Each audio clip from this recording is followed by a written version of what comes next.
Bonjour tout le monde, ici Michel Lacroix qui vous souhaite la bienvenue à l'émission au 19e. Cette semaine, au menu, un incontournable du côté du baseball professionnel, nul autre que le vénérable Claude Raymond. Côté équipement, on jette un coup d'œil sur les ensembles de fers. Cette fois, on parle de catégorie développement. Quels sont donc les fers les plus permissifs? Et à la leçon, Debbie Savamorel nous parle du transfert de poids. Mais attention, pendant l'élan arrière, avec ce que ça peut représenter pour le meilleur ou pour le pire. Tout ça et plus encore cette semaine à l'émission au 19e. Au 19e, une présentation de RBC au service de votre réussite. En collaboration avec Mulligan Centre du Golf pour un nouvel élan et Accès Physio. Ayez accès à la même qualité de soins à laquelle ont droit les athlètes de haut niveau.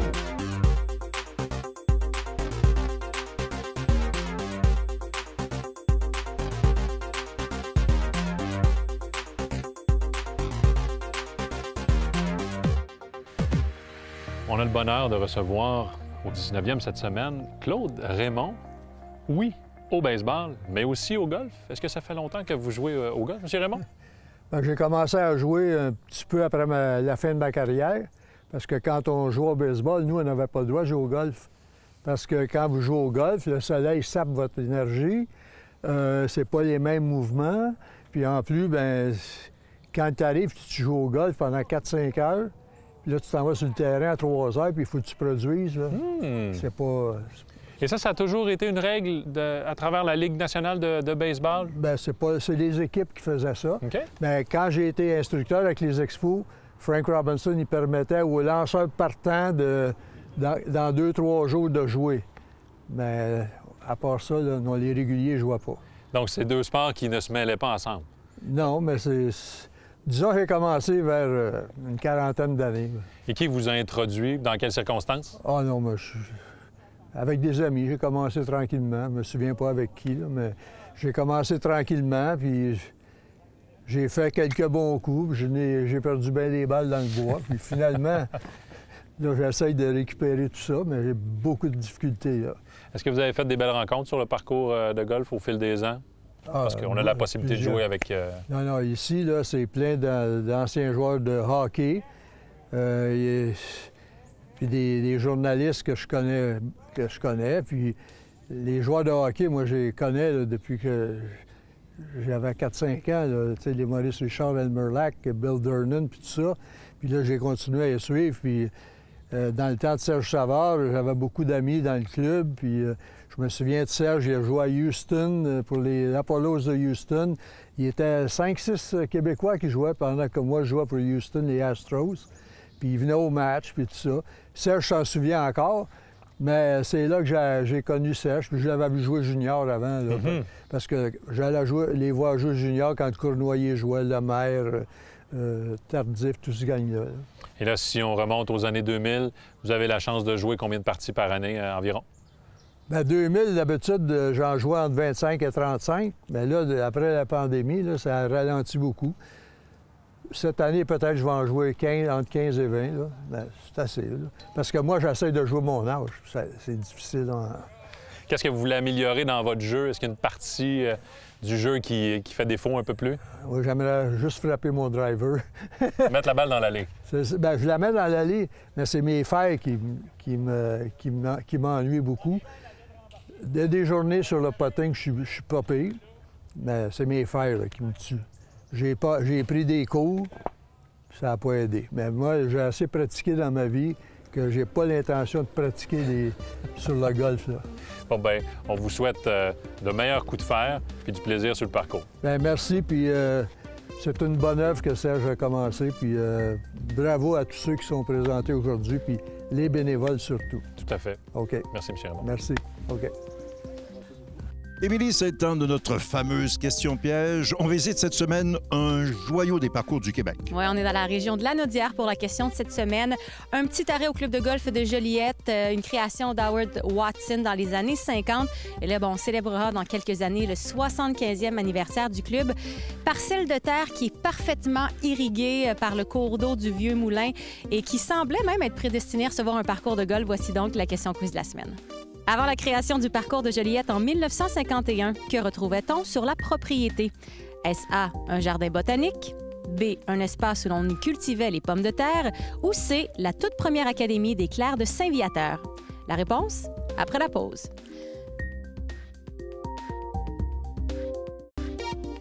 Avant la pause, on vous a demandé, avant la création du parcours de Joliette en 1951, que retrouvait-on sur la propriété? Eh bien, la réponse est B. Selon le livre qui a été publié là, après le 50e anniversaire du club, les terres qui appartenaient aux clercs de Saint-Viateur, mais on y cultivait seulement la pomme de terre. Il n'y avait pas beaucoup d'arbres sur la propriété, là, à l'exception de quelques endroits bien précis. Bien, écoute, on a justement procédé à l'implantation des arbres pour, en quelque sorte, donner un caractère différent aux allées et aux îlots, tant ici bien que, même dans les années 70, on est allé de cotisations spéciales pour justement augmenter le nombre d'essences différentes sur le parcours. On en trouve à peu près une soixantaine des essences indigènes différentes sur le parcours qui demeure, encore une fois, probablement le plus beau ou un des plus beaux au Québec. Mulligan Centre du Golf présente la capsule équipement. Mulligan Centre du Golf pour un nouvel élan. Chronique équipement en compagnie d'Ayman Bourim, directeur chez Mulligan Centre du Golf. Ayman, on a parlé des boîtes de départ et de l'ajustement des fers au cours des dernières semaines. On va s'attaquer aux fers de catégorie développement, la catégorie qui offre les produits les plus indulgents. Absolument. Le golfeur aujourd'hui adore les technologies offertes par les fers de développement, mais évidemment, il veut aussi bénéficier d'un look un peu plus compact et unique aussi. Donc, on réussit à offrir justement, à convaincre le client dans cette catégorie-là. On va s'attarder à TaylorMade QI, Cobra Dark Speed, Paradigm AI Smoke pour Callaway et le Titleist T350. Et on commence rapidement avec TaylorMade QI. Bien sûr, cette année, TaylorMade exactement offre de différents modèles, le QI et le QI HL. La différence entre les deux modèles, c'est que le modèle HL a des lofts moins agressifs, ce qui nous aide exactement à avoir une hauteur de balle assez haute, puis aussi la pesanteur, une tête plus légère. Beaucoup plus légère comparativement à son grand frère. Et côté technologie, il y a une technologie Flight CG qui est incorporée dans ces fers. Absolument. Une technologie qui nous aide à placer le centre de gravité plus bas sur les fers lents et on le monte progressivement sur les autres battants qui nous aide à avoir des trajectoires beaucoup plus hautes avec les fers lents. Puis, l'autre technologie exactement, le Capback Design qui nous aide exactement à réduire les vibrations indésirables et offrir un son assez satisfaisant. Si tu le permets, Ayman, on écoute Matt Bovey de chez TaylorMade qui nous explique qu'est-ce qui a été fait pour s'assurer que chaque tête au sein d'un même ensemble réagisse de la même façon à l'impact. On l'écoute. Yeah, QI iron delivering straight distance in 24, and really it comes down to controlling how the face flexes at that point of impact. We can get into the weeds, but essentially we want to be able to make sure we're providing that straight distance through the entire set, and long irons have the natural tendency to go right. When you have a fast face iron, it wants to put cut spin on the ball. TaylorMade has patented technologies allowing us to straighten out that ball flight, so it doesn't matter whether you're hitting a long iron or a short iron, we make sure you're accurate. So when you look at the TaylorMade QI iron faces throughout the set, you're going to notice that the toe side is going to be a little bit thicker than the heel. And that comes back to really balancing out that face flexibility so you have a straight shot coming off the club face. However, your 4-iron face is designed to also be higher launching. That means it's going to be a little thicker, lower on the face, close to that leading edge, works with a brand new speed pocket. The 7-iron thickness is a little higher in the face as we expand that sweet spot, and the 9-iron has a thicker face yet because we want to control the trajectory and add spin when you're attacking greens. C'est quand même intéressant de savoir que chaque face fléchit selon sa propre dimension. Maintenant, Ayman, du côté de Cobra, on a Dark Speed. Un produit complètement noir. Habituellement, les fabricants ils nous proposent des éditions limitées en noir, mais cette année, c'est l'offre de base. L'offre de base. Et on a deux technologies que l'on connaissait déjà de retour dans ce produit. Le PowerShell au niveau de la face et le PowerBridge qui ont complètement changé comparativement aux années précédentes. Oui, et pour nous en parler, on écoute Mike Yagley de chez Cobra. We have a relatively soft stainless steel frame, 431 for the nerds that want to know what it is. And then we have a PowerShell face, which is large and gives you a lot of resilience, a lot of ball speed, okay? But that is attached to the frame of the club, And the weight that you really need, low and out on the head, is actually not attached to the whole body, but it's attached in one place in the back. That's our power bridge. So you're really isolating the mass, which allows the structure to become much more resilient. So we advanced the technology of the power bridge by going from 2 connection points, which were back here, the back of the iron that attached that weight, which was really great for isolation, but if 2 is good, 1 might be better. So now you've got a single post to hold that weight, so now the entire body is way more isolated, and you get more flex through the whole body, more resilience, with the same mass properties. Heyman, chez Cobra, si vous voulez davantage d'offres dans la catégorie développement, on a d'autres produits. Le fer hybride T-Rail qui nous permet d'avoir une trajectoire de balle très, très élevée. Maintenant, du côté de Titleist, changement de nomenclature avec la série T. Et si l'on regarde plus précisément dans la catégorie que l'on observe, T350. Bien sûr, un gros changement au niveau du look comparativement au T300 de l'année dernière. Niveau technologie, on remarque aussi le Max Impact avec une face forgée qui nous permet de garder une vitesse assez élevée sur les coups manqués. Et avec la nouvelle masse de tungstène, les ingénieurs de Titleist peuvent éliminer les points de soudure précisément dans le centre de gravité qui nous permet d'avoir un son et un feeling assez extraordinaire. Le son, c'est toujours la quête interminable chez Titleist. Maintenant, du côté de Callaway, on a la série AI Smoke. Une révolution chez Callaway dans la série Paradigm AI Smoke. Grâce à l'aide de l'intelligence artificielle dans la face AI Smart Face.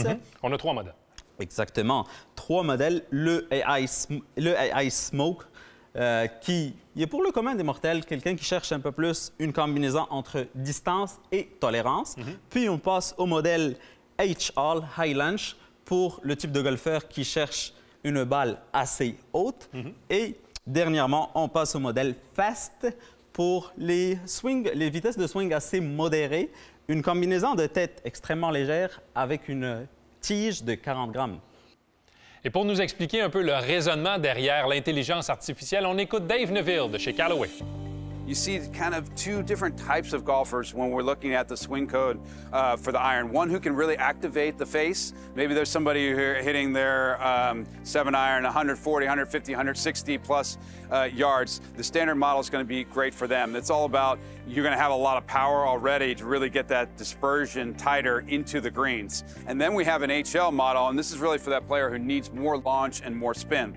We've seen from a lot of our fitters, some of the lofts and some of the irons have gotten so strong that it made it hard for them to launch up in the air, and these people are giving up distance. So with the HL model, still going to be very long, and it's actually going to be longer for a lot of types of golfers who need a little bit more launch, a little bit more spin. That's going to have a wider sole, a little thicker top line. The shaping of these is all new. It's totally different for Callaway. You know, we've had kind of that same shape for a number of years going back to Rogue as well. These have a longer blade lengths, little thinner top line. This is more of kind of that player's look in the standard model. The HL is going to be wider, easy to launch. On voit vraiment une tendance, Heyman, depuis quelques saisons maintenant, mais spécialement avec les modèles 2024, dont HL, Max Fast, peu importe le fabricant. On veut vous aider à obtenir une trajectoire de balle toujours de plus en plus haute. Heyman, la semaine prochaine, on parle de quoi?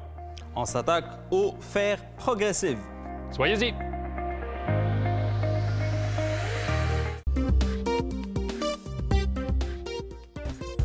Conseil de golf est une présentation de Callaway. Voulez-vous frapper avec la puissance d'un gorille? Bien, pour augmenter la puissance, ça commence avec une augmentation de la vitesse de la taille du bâton dans la zone d'impact. Comment faire ça? Bien, aujourd'hui, on va commencer à vous expliquer comment avoir un excellent transfert de poids sur l'élan arrière. Alors, il faut avoir un bon transfert arrière pour pouvoir augmenter la vitesse dans la zone d'impact. Alors, regardez bien ici. Transfert de poids, il y a beaucoup de gens qui me disent « Mais c'est quoi un transfert de poids? » C'est aussi simple que quand je m'installe ici sur le morceau de bois, puis je fais juste partir de arrière, avant. Aujourd'hui, on va travailler la position arrière. Je vais vous donner des exercices. Regarde bien comment j'écrase la tige au sol. Ça veut dire que j'ai tourné ma hanche et j'ai fait un transfert vers l'élan arrière. Regardez bien, si je lance 2 balles. Si je lance une balle, aucun transfert, puis je fais de même, ça ne va pas très, très loin. Mais si je m'installe et je fais un transfert par en arrière avant de lancer, beaucoup plus de puissance. Alors, l'erreur qu'on voit, c'est les gens s'installent, font un élan arrière, puis tombent sur la jambe côté de la cible. Regarde bien comment mon poids est allé ici. Je n'ai pas de transfert en arrière, alors j'ai limite la puissance que je vais avoir dans la zone d'impact. Je vais vous faire des exercices pour débutants, intermédiaires et avancés. Alors, suivez-moi. Première chose, c'est on va aller vers la voiturette électrique. Si vous êtes sur le terrain, ou vous pouvez le pratiquer chez vous sur un mur, placez votre main ici avec légèrement plié le bras, prendre votre posture de golf et avec l'autre main, allez toucher aux voiturettes électriques. Regardez bien. Ma hanche, elle tourne et mon poids est définitivement rendu sur l'élan arrière. Poids est rendu sur la jambe arrière. Vous pouvez le faire aussi sur le terrain, juste en mettant votre bras de cette façon ici, puis aller taper les mains. Si je ne tourne pas, je ne me rends pas. Et si mon poids descend vers en avant, je me rends encore moins. Alors, bras extensionnés, allez taper les mains. Excellent exercice pour les débutants, même pour les intermédiaires. Les débutants aussi, un excellent exercice, c'est je prends le bâton de cette façon, je prends ma posture de golf et je colle mes coudes sur le côté de mon corps et je fais juste faire une rotation comme si j'étais dans un hula hoop. Regardez bien, sur l'élan arrière, si je tourne, mon poids va automatiquement sur le pied arrière. Ça, vous devriez pratiquer à tous les jours ce mouvement-là. C'est bon pour la rotation du bassin, c'est bon pour le transfert de poids. Pour les intermédiaires, j'ai un exercice qui est vraiment le fun. On s'installe, met la balle sur un tee si vous voulez frapper des balles en faisant ça. Vous pouvez le faire juste sans balle. On prend notre posture de golf. On va plier nos coudes pour mettre le bâton sur l'épaule arrière. On tourne les épaules et on extensionne. Regarde bien comment mon poids est rendu en arrière et là, je swing. Si vous voulez frapper des balles en faisant cet exercice, c'est important de le mettre sur un petit tee juste pour vous aider. Alors, je m'installe. Une fois que je suis bien installé, je plie mes coudes, je tourne, j'extensionne et je frappe. Alors, bon exercice pour les intermédiaires. Et maintenant, pour les golfeurs avancés. C'est mon exercice préféré. Ça, c'est un petit peu comme le mouvement d'un joueur de baseball. Alors, je m'installe pour partir, pour frapper. Je prends mon pied arrière et je le ramène proche de mon pied. Alors, je m'installe comme si je voulais frapper. Je prends mon pied côté de la cible et je le ramène vers mon pied arrière. Alors, regarde, mon poids est tout sur la jambe arrière. Je fais mon élan arrière, j'avance mon pied et là, je frappe. Alors, regardez bien, je vais le faire au ralenti.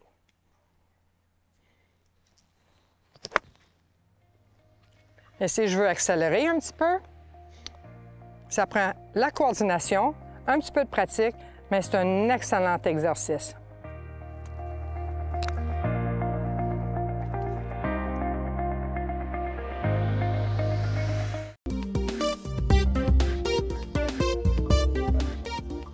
En compagnie de Gary Woodland à l'événement de Phoenix Scottsdale pour le Cobra Dark Speed. Thanks for taking the time, Gary. Absolutely. It's a treat to have you on the show, on French-Canadian show. I love it. First, Dark Speed.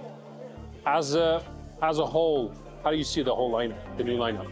It's phenomenal. One, I think it's the best looking clubs we've had. Looking down, it's a clean top. It just looks, there's no graphics, looks clean, which is nice. But the adjustability on the bottom. You have ways to move the club around, the weights, to get the ball flight that you're looking for. So you don't have to continue to buy new clubs. You can change the weights around it, which is amazing. And it's fast. That's what we're all looking for. According to my info, Mike Yagley and Jose Mirafor told me that first when you went to a meeting, you saw the club and you said, it looks fast. Yes, it does. So they don't went as fast as you said it in the bag, or you're still tinkering? No, it went straight in the bag when I got it. Now, I mean, like I said, my speed's gone up, so now I need to find the right shaft. I got to get a little stiffer in the shaft to offset that speed, and it's been nice. It's gone into play right away, and I think it'll continue to get better for me. And when you try new clubs, are you computer-oriented or trajectory and feel? Ben from Cobra, who I do all my testing with, he does all the numbers for me. I want to get out there, I want to see it on the golf course. I can sit on the range and I can get my speed going and I can get the ball going, but I want to sit there and make sure I have to hit this ball in the fairway. I want to see the lines and see the golf ball moving in the direction I want to move it. Yeah. Now, I don't know if you want to hear that, but hearing that number, you're going to turn 40 in May. Yeah. It's not too bad. It's not too bad. Yes. With brain surgery last year, you went through a lot, and you were already, it seems like you already been a, grateful guy as a general, but did that change your perspective? My perspective's completely changed. There's no doubt about it. I'm a lot more appreciative for golf. I grew up playing other sports and loved those sports, and golf was just something I was good at. When this almost got taken away from me, I love this thing. I love the game. It makes your partnerships like Cobra and Puma, the people that stuck with you and supported you through those times, it makes you just more appreciative of the people you have around me and what I'm able to do for a living. Now, you didn't play for 5 months. Yeah. Health issue aside, in Quebec, Canada, it's like that every year. So if you can give us some cues to people, to the public, to the viewers, what was the process to get the rust off for the first, let's say, week or two? The big deal for me is to get off the range. I can sit there and hit golf balls, but to get on the golf course and see shots, and then I can go practice. Okay, I was struggling with this today, let's go do that. And that's been a big process for me coming back to play. When I go play, I'm like, the first week, I'm like, this is what I need to adjust. It's different when I'm just sitting on the range. You give me 3 or 4 balls, I can get into a groove and feel it. Now when I'm out on the golf course, you only get 1 shot. Unfortunately, we don't get mulligans on tour, so being able to see those feelings and see what the golf ball's doing, I can go practice from there. Do you have something on your bucket list for 2024 off the course? Off the golf course, I'm working to it's just nice to be back. I have 3 little kids at home, so I'll chase the kids around when I'm not grinding and traveling. But I'm just happy to be back. All the best, Gary. All the best. Thank you so much. C'est déjà tout pour l'émission au 19e. À notre prochain rendez-vous, une rencontre avec l'excellent journaliste de la presse, Philippe Quentin. Côté équipement, on va poursuivre notre analyse des fers. Cette fois, on parle de la catégorie progressive. Quels sont donc les fers qui ont été les plus populaires auprès des amateurs au cours des dernières saisons? Et puis, à la leçon, Éric Laporte va s'adresser plus spécifiquement aux seniors. Je serai donc très attentif. Tout ça et plus encore la semaine prochaine à l'émission au 19e, là où on entend les meilleures histoires de golf. Au 19e vous a été présenté par RBC, au service de votre réussite. En collaboration avec Mulligan Centre du Golf pour un nouvel élan et Accès Physio. Ayez accès à la même qualité de soins à laquelle ont droit les athlètes de haut niveau.